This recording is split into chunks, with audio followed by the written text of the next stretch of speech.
SC వర్గీకరణలో భాగంగా justice Shamim Akhtar నివేదికలోని లోపాలను సరిచేసి మాదిగ కులస్తులకు కేటాయించిన 9% రిజర్వేషన్లు మాదిగ జనాభా దామాషా ప్రకారం 11% కేటాయించాలని ఎంఎస్పీ మండల అధ్యక్షుడు దేవులపల్లి బాలరాజు కోరారు. ఈ మేరకు సిద్దిపేట జిల్లా నంగునూరు మండల కేంద్రంలో మందకృష్ణ మాదిగ పిలుపు మేరకు ఎస్సీ వర్గీకరణ ఏబీసీడీ ప్రకారం చేపట్టాలని డప్పు చప్పుళ్లతో వారి ఆకాంక్షను తెలియజేస్తూ ఏర్పాటు చేసిన మీడియా సమావేశంలో ఎంఎస్పీ మండల అధ్యక్షుడు బాలరాజు, సిద్దిపేట నియోజకవర్గ ఇన్ఛార్జ్ కందికట్ల రాజు మాట్లాడారు. తెలంగాణ రాష్ట్రంలో అత్యధికంగా ఉన్నటువంటి మాదిగలకు 2 మంత్రి పదవులు ఇవ్వాలని డిమాండ్ చేశారు.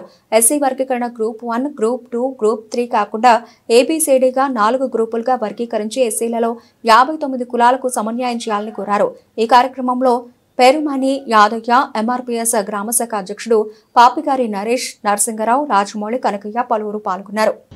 ఎంఆర్పీఎస్ సంబంధించినటువంటి ఎస్సీ వర్గీకరణ ఉద్యమంలో భాగంగా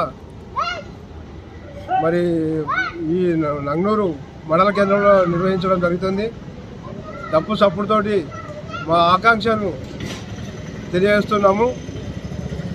ఎస్సీ వర్గీకరణకు సంబంధించినటువంటి జస్టిస్ షమీం అఖ్తర్ గారి నివేదికలో ఉన్నటువంటి లోపాలను సరిచేసి మరి 9%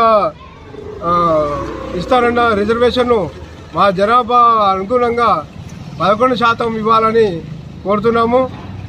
అదేవిధంగా తెలంగాణ రాష్ట్రంలో అత్యధిక జనాభా గల మాదిగ కులస్తులకు మంత్రివర్గంలో 2 మంత్రి పదవులు ఇవ్వాలని కోరుతా ఉన్నాము. అదేవిధంగా గతంలో ఎస్సీ వర్గీకరణ ఏబీసీడీగా చేసారు. అదే పద్ధతిలో గ్రూప్ 1, గ్రూప్ 2, గ్రూప్ 3 కాకుండా ఏబీసీడీలుగా వర్గీకరించాలని కోరుతాను. జనాభా దామాషా ప్రకారం మాకు 11% రిజర్వేషన్ రావాల్సి ఉండగా అది 9%కే పరిమితం చేశారు. ప్రభుత్వాన్ని మేము కోరేది ఏంటంటే మా జనాభాకు తగినంత నిష్పత్తి ప్రకారము 11% కేటాయించవలసిందిగా కోరుతా ఉన్నాము. అదేవిధంగా మా ఆకాంక్షలకు అనుగుణంగా మా జనాభా దామాషా ప్రకారము ఈ రిజర్వేషన్ను ఇవ్వాలని ప్రభుత్వానికి విజ్ఞప్తి చేస్తా ఉన్నాం. జై మాదిగ. గౌరవశ్రీ మందకృష్ణ మాదిగన్న ఆదేశాల మేరకు ఈరోజు నంగనూరు మండల్లో దప్పులతో ర్యాలీ చేసి ఇక్కడికి రావడం జరిగింది.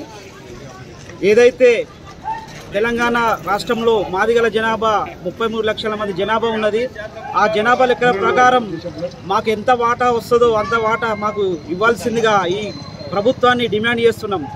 9% అనేది మా జనాభాకు అనుకూలంగా లేదు. 11% ఇస్తే మా జనాభాకు సరిగ్గా కేటాయించిన విధానం అవుతుంది. కాబట్టి దీన్ని షమీం అఖ్తర్ గారి నివేదికను పొరపాట్లను సరిచేసి వెంటనే 11% రిజర్వేషన్ ప్రకటించాలని ఈ గవర్నమెంట్ కోరుతున్నాము.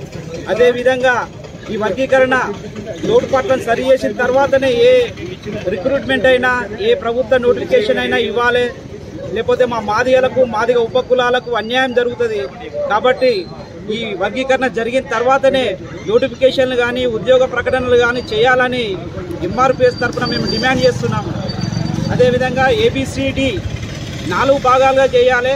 ఇప్పుడున్న గవర్నమెంట్ 3 భాగాలు చేసింది, ఏబీసీ అనే ప్రకటించింది. దాన్ని పునః పరిశీలించి ఏబీసీడీ 4 భాగాలుగా విభజించాలని కోరుతున్నాము. జై భీమ్.